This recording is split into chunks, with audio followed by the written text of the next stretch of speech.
আসসালামু আলাইকুম, কেমন আছেন আপনারা সবাই? আশা করি ভালো আছেন। আজকে দেখাবো ডাল দিয়ে মজাদার একটি রেসিপি।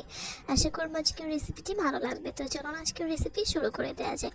সেজন্য আমি এখানে মসুরের ডাল নিয়েছি মরিচের ফালি, আর নিয়েছি ছোট বড় করে কেটে রাখা পেঁয়াজ, আর নিয়েছি রসুন কুচি, দিয়ে দিচ্ছি আদা কুচি, সাথে দিয়ে দেব হলুদের গুঁড়া, দিয়ে দিচ্ছি স্বাদ মতো লবণ, আর দিয়ে দেব পরিমাণ মতো সয়াবিন তেল, আস্ত জিরা, দিয়ে দেব ধনিয়া গুঁড়া। আর হ্যাঁ, যারা আমার চ্যানেলে নতুন, আজকের রেসিপিটা যদি আপনাদের ভালো লেগে থাকে প্লিজ আমার চ্যানেলটিকে সাবস্ক্রাইব করে দেবেন, এতে আমি সামনের দিকে এগিয়ে যাওয়ার অনুপ্রেরণা পাবো।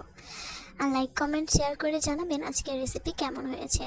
এখন আমি হাতের সাহায্যে মশলাগুলো ভালোভাবে ডালের সঙ্গে মেখে নিচ্ছি। এভাবে কিন্তু কিছুক্ষণ হাত দিয়ে ভালোভাবে নেড়েচেড়ে মিশিয়ে নিতে হবে।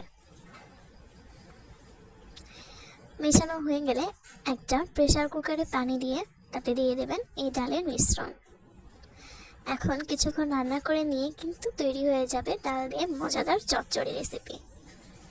আশা করব আজকের রেসিপিটি ভালো লাগবে আপনাদের কাছে। আর হ্যাঁ, রেসিপিটি খেতে কিন্তু ভীষণ মজার।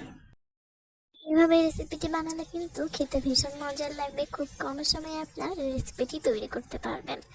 আশা করব রেসিপিটি ভালো লেগেছে। সবার জন্য অনেক বেশি দোয়া এবং শুভকামনা রইল। ঝটপট খুব সহজেই আপনারা খুব কম সময়ে রেসিপিটি তৈরি করতে পারবেন। নতুন কোনো ভিডিওতে নতুন রেসিপি নিয়ে হাজির হয়ে যাব। সেই পর্যন্ত সবার জন্য অনেক বেশি দোয়া এবং শুভকামনা রইল। সবাই ভালো থাকবেন, সুস্থ থাকবেন। বিদায় জানাচ্ছি। আল্লাহ হাফেজ।